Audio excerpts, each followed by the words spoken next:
He left his home to say goodbye to his only family.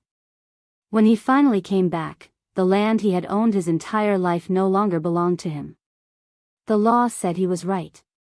The people living there said he didn't matter. And the world kept moving, as if nothing had been stolen at all. Henry Caldwell lived at the far edge of a small rural town where the land stretched wider than the roads and the days passed without urgency, measured more by light and shadow than by clocks. His house sat alone on a narrow strip of gravel road, a modest wooden structure softened by decades of wind, sun, and rain, its paint faded to a color that no longer had a name. Every morning began the same way. Henry rose before most of the town stirred, moved slowly through the kitchen, and brewed a simple cup of coffee that steamed gently in the quiet. He stepped onto the porch as the sky lightened, carrying the mug in one hand while his old dog, Buddy, followed a few steps behind, nails clicking faintly against the wood.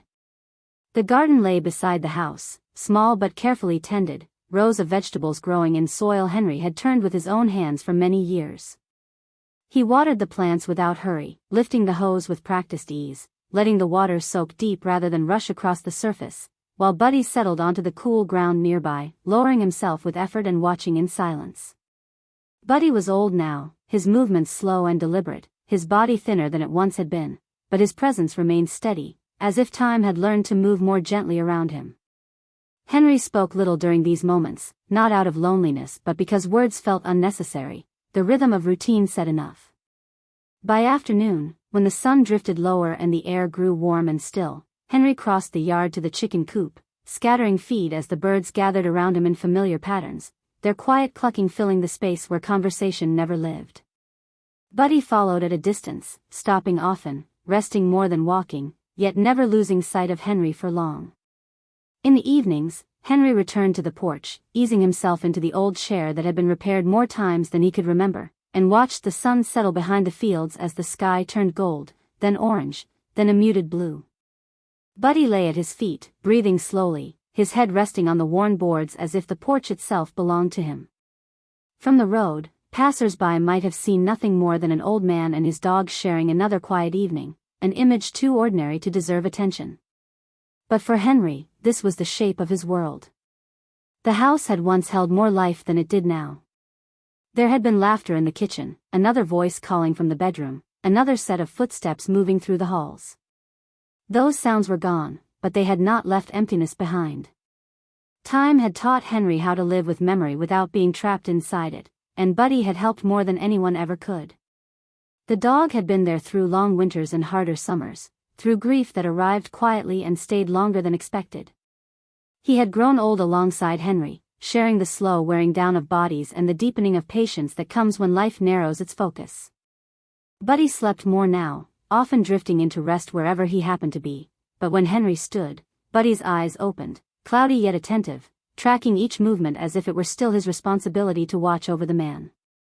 There was comfort in that gaze, a reassurance that Henry was not moving through his days unseen.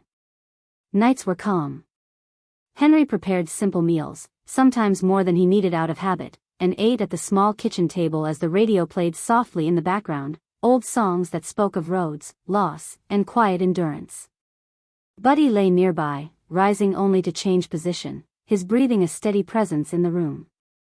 When darkness settled, Henry locked the door, checked the stove, and moved toward the bedroom with care, Buddy following until he reached his cushion at the foot of the bed, where he turned once and lay down with a tired sigh. In the stillness, Henry sometimes lay awake, listening to that familiar sound, aware in a distant, unspoken way that it would not always be there. Buddy's steps had grown shorter, his rests longer, and there were moments when Henry noticed the effort behind even the smallest movements. He did not dwell on it. He had learned that love was not about resisting time but about honoring what remained. And so the days continued, gentle and predictable, bound together by habit and quiet companionship. Henry did not feel the need for more. His world no longer stretched far beyond the fence line or the gravel road. It existed within the garden beds, the chicken coop, the small wooden house, and the fading eyes of the dog who had walked beside him for more years than he could count. To the outside world, it may have seemed like a life slowly winding down, but to Henry, it was full in the only way that mattered, complete in its simplicity, steady in its peace, and held together by a bond that required no words to be understood. Henry noticed the change not all at once, but in pieces small enough to ignore if he had wanted to. Buddy lingered longer before standing, his legs stiff beneath him, his balance uncertain when he finally moved. Meals that once disappeared without hesitation were now left unfinished, the bowl nudged aside as if appetite itself had grown tired. In the garden, where Buddy used to settle nearby and watch, he sometimes remained lying even after Henry finished watering, eyes open but distant, as though the effort of getting up required more strength than he could spare. Henry told himself this was simply age, the natural slowing that came for all living things, but one morning Buddy stumbled in the yard, his body folding awkwardly beneath him, and for a moment he did not rise. Henry set the hose down and crossed the grass faster than he had in years, kneeling beside the dog, his hands steady but his breath shallow. Buddy lifted his head after a while, met Henry's gaze, and wagged his tail once, faintly, as if to reassure him. It was enough. Henry did not need a veterinarian's words to understand what was happening. He had lived long enough to recognize when time began to narrow its focus. That afternoon, Henry sat alone at the kitchen table long after his coffee had gone cold, the house quiet in a way that felt heavier than before. The thought of waiting, of letting Buddy's final days unfold within the same walls that had already witnessed so much loss, felt wrong. He did not want Buddy's world to end where it had slowly grown smaller. And so a decision took shape, calm and certain, without drama or hesitation. The next morning, Henry loaded what little they would need into his old pickup truck, the one that still ran despite its rusted panels and faded paint. Buddy climbed into the passenger seat with effort, guided by Henry's patient hands, settling onto a blanket that smelled of home. When Henry started the engine and pulled onto the gravel road, there was no destination in mind, only the road itself. They drove through long stretches of open land where the horizon seemed to pull away the farther they went, fields giving way to plains, plains to dry, sun-worn desert where the air shimmered and the silence felt vast. Buddy rested quietly beside Henry, his head against the door, eyes half closed as the landscape passed by. At times Henry reached over and rested his hand on Buddy's shoulder, feeling the slow rise and fall of his breathing, grounding himself in the simple fact that they were still together. They crossed mountain roads that curved gently upward, the air growing cooler, the sky sharper, Henry rolling down the window so Buddy could feel the wind against his face. When they reached the coast days later, Henry parked near the water and carried Buddy to the edge of the beach, his arms aching but steady, letting the dog sit and watch the waves roll in and retreat, endless and patient. Buddy did not move much, but his eyes followed the motion of the sea, calm and unafraid. Nights were spent in small roadside motels or in the truck itself, Henry sleeping lightly, waking often to check that Buddy was still breathing, still warm beside him. There was no rush, no schedule, only an understanding that this time was borrowed and precious. Buddy weakened gradually, his body growing lighter, his presence quieter, yet there was no pain in him, no struggle.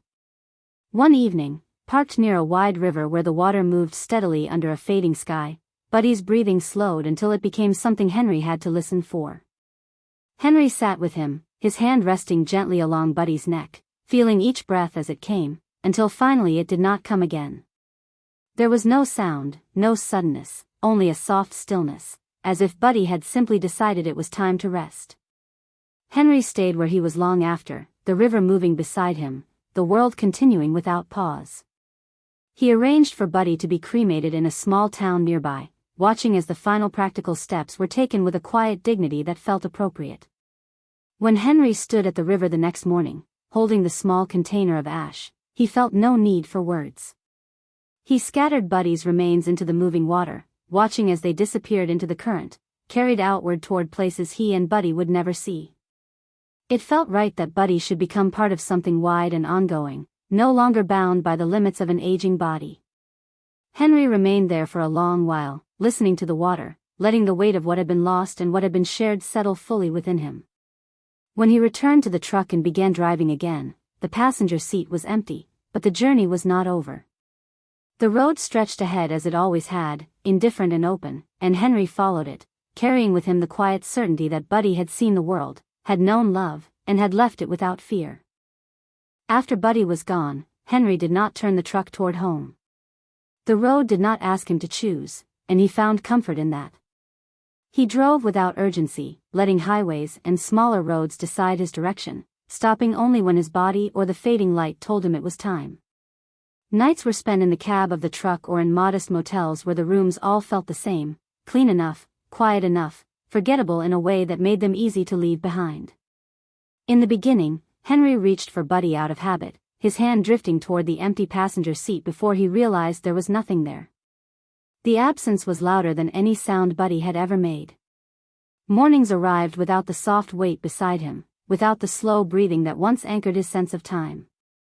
He ate when he remembered to, slept when exhaustion finally claimed him, and drove until the scenery blurred into something he no longer tried to name.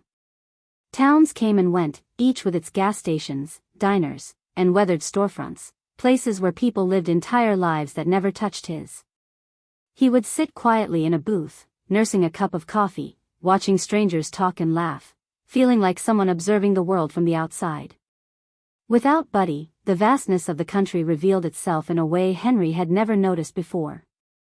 The open land felt less like freedom and more like distance, a reminder of how small one man could be when stripped of the one presence that had given his days shape. Time moved strangely during those months, stretching thin on long drives and collapsing into nothing during sleepless nights.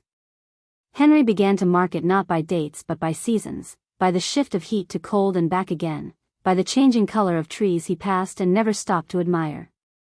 Winter found him farther north than he intended, sleeping in the truck wrapped in layers, the cold seeping in no matter how tightly he closed the windows. He learned to endure it, just as he had learned to endure loss, without complaint and without asking why. Spring came quietly, almost unnoticed, and with it a sense that the sharpest edge of grief had dulled, though it never fully disappeared. Buddy's memory followed Henry everywhere, not as pain alone, but as a steady presence that lingered in small moments, in the way he slowed when walking, in the way he paused before opening doors, in the way he still avoided sudden movements out of respect for a companion who was no longer there. There were days when Henry felt almost normal, when he caught himself enjoying the simple pleasure of driving with the window down, the air moving freely through the cab, and then the realization would return, gentle but firm, that this experience no longer needed to be shared. That was when the emptiness felt widest. Yet Henry continued on, not because he was searching for anything, but because stopping felt harder than moving. He visited places he had never planned to see, stood at the edge of lakes and deserts and forests that stretched farther than his thoughts, and felt both insignificant and strangely calm. The world went on, indifferent to his loss, and in that indifference there was a quiet honesty he respected. No one promised that life would pause or soften its pace. It simply kept moving, asking those who remained to decide whether they would move with it. As the months turned into a year, Henry began to sense a change within himself, subtle but undeniable. The weight he carried did not lift, but it settled differently, no longer pressing so heavily on every step. Buddy was still gone, and always would be, but the memory of him had become something Henry could hold without breaking. He realized one evening, parked beneath a wide sky filled with stars, that running from home no longer felt necessary. The place he had left behind was no longer defined solely by loss. It was also where his life still existed, waiting quietly, unchanged in its patience. The thought of the small house, the garden, the porch where evenings once passed in silence, no longer felt unbearable. It felt familiar, steady, and, in a way Henry had not expected, comforting. He did not imagine a new beginning filled with joy or renewal, only a continuation, a return to something solid after too much drifting. When he finally turned the truck back toward the Midwest, the decision felt neither heavy nor dramatic. It was simply time. The roads he traveled now felt different, not because they had changed, but because Henry had. He drove with less restlessness, stopping more often, sleeping more soundly. There was no rush to arrive, only an understanding that the journey had served its purpose. By the time the familiar fields began to appear, Henry felt a quiet resolve settle into place. He would return to the life he had built, altered though it was, and he would live it as best he could, carrying Buddy with him not as a wound, but as a part of himself that time could not erase. The world without Buddy was larger and emptier, yes, but Henry had learned that even emptiness could be survived. And so he drove on, alone now, but not entirely lost, ready to step back into a life that still belonged to him, even if it would never be the same. Henry returned to town on a quiet afternoon, the sky pale and open above the familiar stretch of road that once felt like an extension of his own body. The fields looked the same at first glance, wide and patient, and for a moment he allowed himself to believe that nothing had changed, that the year he had spent drifting had left no mark on the place he had come from. But as the truck rolled closer to his property, the illusion began to thin. The fence line looked uneven, the gravel drive more worn than he remembered, and something unfamiliar rose where his garden should have opened freely toward the yard. He slowed, his foot easing off the pedal, his eyes narrowing not from confusion but from a growing sense of unease.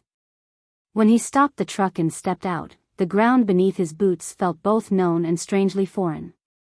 The house was still there, weathered and quiet, but the land around it had been disturbed. The garden beds were no longer neatly aligned, the soil churned and scarred, and where rows of vegetables once grew patiently, there now stood a rough structure made of mismatched boards and cheap siding, a temporary house planted firmly into the earth as if it had always belonged there. Henry stood for a long moment, breathing slowly, waiting for the scene to make sense, but it did not.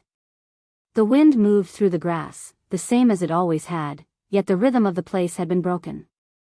He walked closer, his steps measured, and noticed signs of life that did not belong to him: children's toys near the steps, a clothesline strung carelessly between posts, a vehicle parked where his garden tools once rested. Voices drifted from inside the structure, unfamiliar and uninvited. When Ethan and Laura Miller emerged, their surprise quickly gave way to something harder, less uncertain. They were the young couple Henry had agreed to rent the land to, back when he believed his absence would be brief and his trust would be respected. At first, their words carried a thin layer of politeness, explanations offered with practiced ease, references to time past and assumptions made. But as Henry stood his ground, quietly insisting on what was his, the tone shifted. Their expressions tightened, their voices sharpened, and the pretense of courtesy fell away. They spoke as if the land were no longer Henry's concern, as if his absence had erased his claim, as if ownership were something that could be worn down by persistence alone.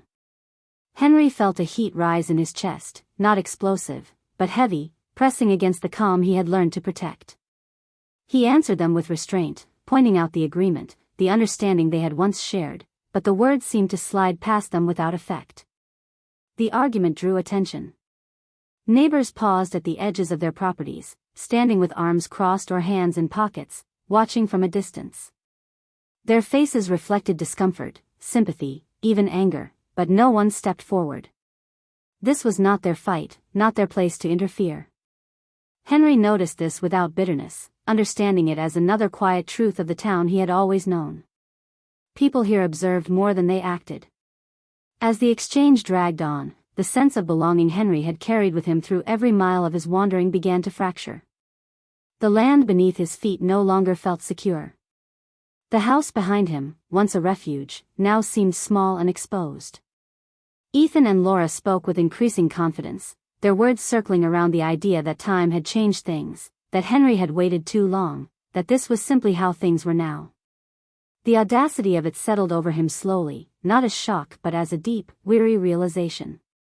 He had left to say goodbye to the last living piece of his family, and in that absence, something else had been taken from him.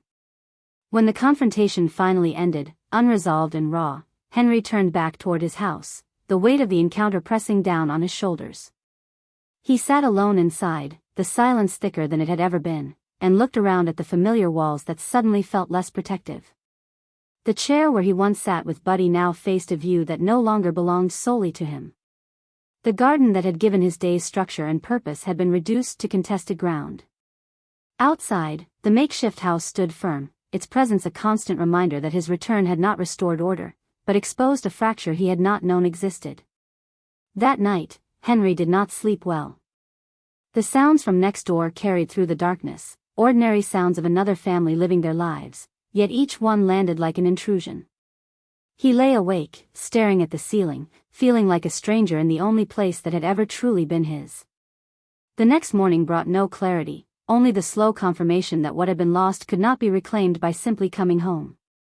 Henry moved through his routines out of habit, but they felt hollow, disconnected from the land that once responded to his care.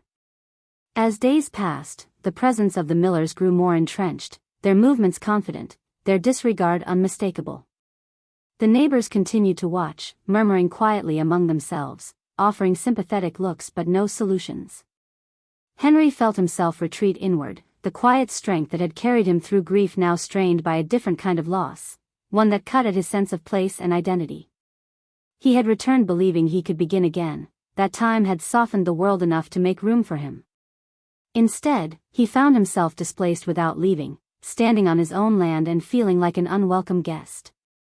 The realization settled slowly but firmly in his chest. The journey he thought was over had only changed its shape, and the peace he had once known would not be restored without a fight he was no longer sure he had the strength to wage. The decision to go to court did not come easily to Henry, but it arrived with a quiet inevitability, the same way most things did now, without anger, without ceremony, simply because there was no other path left to take. He gathered what documents he had, papers yellowed at the edges from years of sitting undisturbed, deeds and agreements that spoke plainly in ink where words between people had failed. The courthouse stood in the center of town, solid and indifferent, a place Henry had rarely entered before. Inside, the air felt colder than it needed to be, the floors polished smooth by generations of footsteps that had come seeking answers, resolutions, or simply acknowledgement. The process moved slowly, governed by schedules and procedures that cared little for urgency or exhaustion. Henry sat through hearings, listened as facts were repeated and translated into legal language, and waited while others spoke on his behalf. Ethan and Laura appeared confident, almost casual, as though this were merely an inconvenience, another obstacle to be navigated rather than a reckoning. When the ruling finally came, it was clear and unambiguous. The land belonged to Henry. The agreement had been violated. The law, in its careful, measured way, stood firmly on his side. There was no sense of triumph in that moment, no relief rushing in to replace the months of strain. Henry simply nodded, absorbing the outcome as one more fact to carry. He had expected the victory to feel heavier, to restore something that had been taken, but instead it felt thin, like a piece of paper held up against a stronger wind. Outside the courthouse, life continued uninterrupted. Cars passed, people talked about ordinary things, and the town absorbed the ruling without much notice. Henry returned home believing, at least in part, that the matter would now resolve itself, that the authority of the court would be enough to return his land to him. But days passed, and nothing changed. The makeshift house remained. The Millers continued to live as they had before, their routines uninterrupted, their confidence intact. When Henry contacted the authorities, he was met with explanations delivered in neutral tones, reminders of procedures yet to be completed, timelines that stretched forward without definition. Eviction was not immediate. Enforcement took time. The law, it seemed, moved at a pace that did not account for age or endurance. Each conversation left Henry feeling smaller, as though his rightful claim diminished with every delay. He watched from his window as Ethan and Laura carried on, their presence a constant reminder that justice, though written down, had not yet arrived in any meaningful form. The neighbors noticed too. Some offered quiet words of support, brief acknowledgments that ended as quickly as they began, sympathy that did not extend into action. Others simply avoided the subject altogether, uncomfortable with the tension that lingered in the air like unresolved weather. Henry found himself withdrawing further into his house, the space that once grounded him now serving as a shelter from a problem he could not escape. His routines began to falter. The garden, already damaged, received less care. The chickens were fed, but without the same attentiveness. Even the porch, once a place of evening reflection, now felt exposed, a front-row seat to a situation he could not control. At night, Henry lay awake, his thoughts circling the same questions without resolution. He felt the weight of his years more acutely, the stiffness in his joints, the fatigue that settled deeper each morning. There was no one to share the burden with, nobody to rest a hand on, no quiet presence to absorb the unspoken worry. Grief, which had softened during his long journey, returned in a different form, intertwined now with frustration and doubt. Henry began to wonder whether persistence alone was enough, whether the strength he once took for granted had finally reached its limit. The law had spoken, but it did not walk the land, did not feel the erosion of dignity that came from waiting. He thought about how easily life had once fit into the boundaries of his property, how clearly his place in the world had been defined by small, steady acts. Now those boundaries felt uncertain, negotiable in ways that left him unsettled. Each passing day without change chipped away at his resolve, replacing certainty with a growing weariness. He questioned himself in moments of quiet, not out of weakness, but out of honesty. How much more could he endure? How much energy did he have left to give to a fight that showed no sign of ending? The victory in court began to feel abstract, disconnected from the reality outside his door. It existed in files and records, upheld by institutions that would outlast him, but it did not yet exist in the soil beneath his feet. Henry returned to the small house each evening with a sense of defeat he struggled to name. He was not beaten, not truly, but he was tired in a way that sleep did not cure. Sitting alone at the kitchen table, the radio murmuring softly in the background, he found himself thinking less about reclaiming what was his and more about how much longer he could hold on. The absence of Buddy pressed against him in these moments, sharper than before, because this was a battle that companionship might have softened, might have given him a reason to keep standing when standing felt pointless. Instead, Henry faced the quiet truth alone. Justice, as it turned out, was not something that arrived whole. It came in fragments, in rulings and promises, in documents that confirmed what he already knew. Whether it would ever fully materialize, whether it would arrive in time to matter, remained uncertain. And as Henry sat in the dim light of his home, listening to sounds from next door that should not have been there, he felt the slow creep of a question he had never expected to ask himself, not whether he was right, but whether being right was enough to carry him through what still lay ahead. The day Jack Rivers arrived, nothing about it felt significant at first. Henry was sitting on the porch as he often did now, not for comfort but out of habit, watching dust drift lazily across the gravel road while the afternoon sun hung low and pale above the fields. The house behind him was quiet, heavier than it used to be, and the land beside it remained occupied, unchanged despite court rulings and unanswered calls. When the sound of an engine broke the stillness, Henry barely looked up.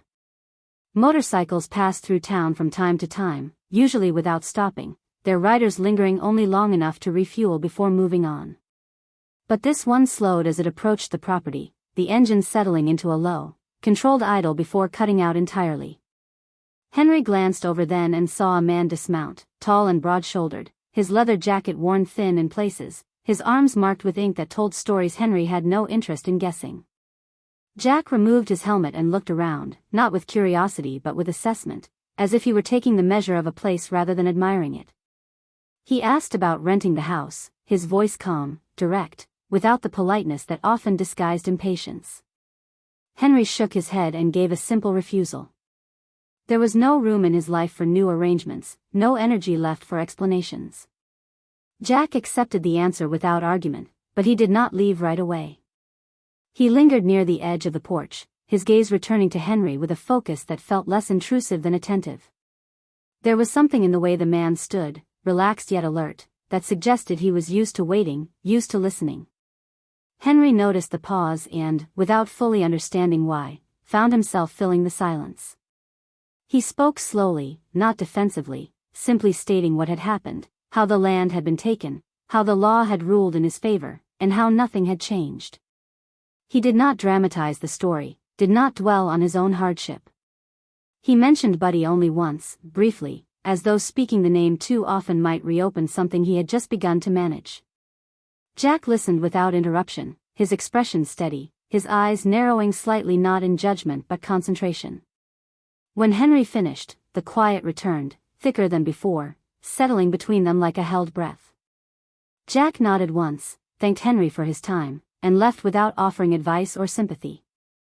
The motorcycle roared back to life and disappeared down the road, leaving behind nothing but the fading echo of its engine and the faint impression that something had shifted, though Henry could not yet say what. Days passed. Henry returned to his routines, thin as they were, feeding the chickens, pacing the garden's edge without stepping too close to the occupied land, retreating indoors when the weight of waiting grew too heavy. He did not think much about the biker, assuming the encounter would dissolve into memory like so many others. Then, one afternoon, the sound returned, unmistakable this time, and Henry looked up to see the same motorcycle slowing at the end of the drive. Jack dismounted again, helmet tucked under his arm, his presence as unhurried as before. This time, he did not ask about the house. He asked about the land. The question caught Henry off guard, not because it was unexpected, but because of the certainty behind it. Jack spoke plainly, stating that he wanted to rent the parcel beside the house, the very stretch of ground that remained occupied despite the ruling. Henry studied him, searching for a sign of mockery or manipulation, but found none. The proposal made no sense on its surface. Renting disputed land invited trouble, attention, and complication, things Henry had spent months trying to avoid.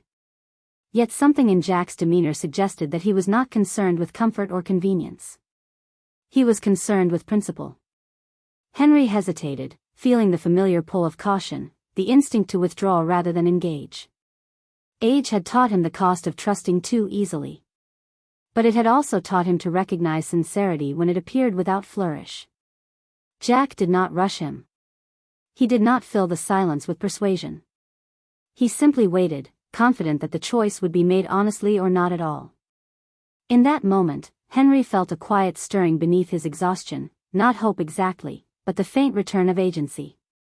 This was not a demand placed upon him, not another delay imposed by systems beyond his control. It was an offer, unexpected and risky, but freely given. Henry agreed. The words left him calmly, without ceremony, and as soon as they were spoken, he felt the weight of the decision settle into place. Jack nodded, as if this outcome had always been one possibility among many, and thanked him. There was no handshake, no contract drawn up on the spot, only a mutual understanding that something would soon begin.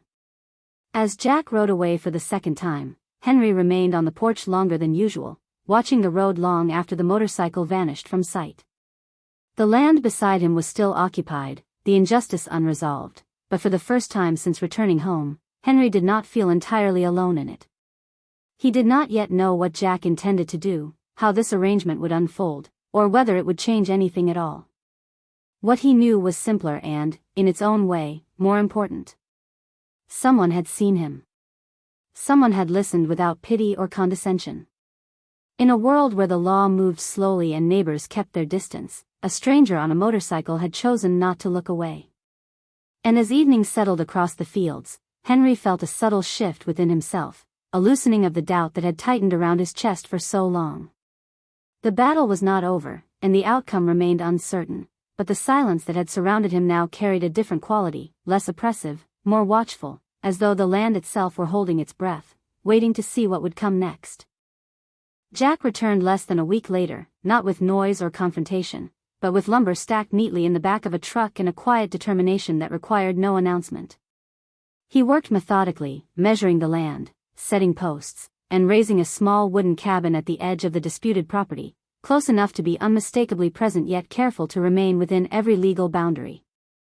Henry watched from his porch at first, uncertain of what to expect, but Jack's actions were deliberate and transparent, carried out in daylight, witnessed by anyone who cared to look. The structure went up slowly, intentionally modest, a simple cabin that claimed space without pretending to permanence. Once it stood, Jack moved in with the same calm efficiency, and not long after, others began to arrive. Motorcycles lined the gravel drive, their engines announcing themselves long before they appeared, their riders gathering not in secrecy but openly, unapologetically. Music followed, loud enough to fill the air but never crossing into violation, laughter spilling into the evenings, voices overlapping in a way that unsettled the careful quiet Ethan and Laura had cultivated. Fires burned in metal barrels, lights glowed late into the night, and the land that had once been subdued by silence now carried a restless energy that could not be ignored. Henry noticed the change immediately. The Millers' confidence faltered, their routines disrupted by the constant presence next door. Where they had once moved freely, they now hesitated, their irritation visible, their sense of control slipping. Complaints were made, calls placed, but nothing came of them. There were no laws being broken, no grounds for intervention. Jack and his friends remained within the rules, operating openly, respecting boundaries even as they pushed against comfort. The neighbors watched again, some with disapproval, others with quiet satisfaction, but still no one intervened. The difference now was that Henry was no longer standing alone. Days turned into weeks, and the pressure mounted. The noise did not diminish, nor did it escalate into chaos. It simply existed, persistent and unavoidable, reshaping the atmosphere around the contested land. Ethan and Laura's frustration grew evident, their arguments spilling into view, their posture defensive rather than assured. Eventually, the decision was made not in anger but in retreat. One morning, Henry noticed the activity next door had ceased. The Millers packed their belongings, loaded their vehicle without ceremony, and left without looking back. The makeshift house stood empty, stripped of life, its windows dark and unwelcoming. Henry felt no triumph watching them go, only a profound release, as though something heavy had finally been set down. The land breathed again, though the marks of what had happened remained. Jack did not celebrate. The gatherings quieted naturally, the motorcycles arriving less frequently until they stopped altogether. The cabin remained, solid and understated, a fixture rather than a provocation. Jack prepared to leave, speaking of other roads, other places waiting beyond the horizon. Henry listened, understanding the pull of movement, the restlessness that never fully fades for those who live between destinations. When Henry asked him to stay, it was not a plea, just an offer extended without expectation. Jack considered it, not as a favor but as a choice, and in the end, he agreed. He kept the cabin, living beside Henry not as a savior or protector, but as a neighbor. The land that had been contested was reclaimed not through force, but through presence and patience, through a resistance that spoke softly and endured longer than greed. The abandoned house was secured and left untouched, its locked door a quiet marker of what happens when entitlement meets resolve. It stood as a reminder, not only to Henry but to the town itself, that injustice does not always announce itself loudly, and that resistance does not always require violence or authority. Life settled into a new rhythm. Henry returned to his routines with renewed steadiness, the garden slowly recovering under his care, the porch once again a place of reflection rather than vigilance.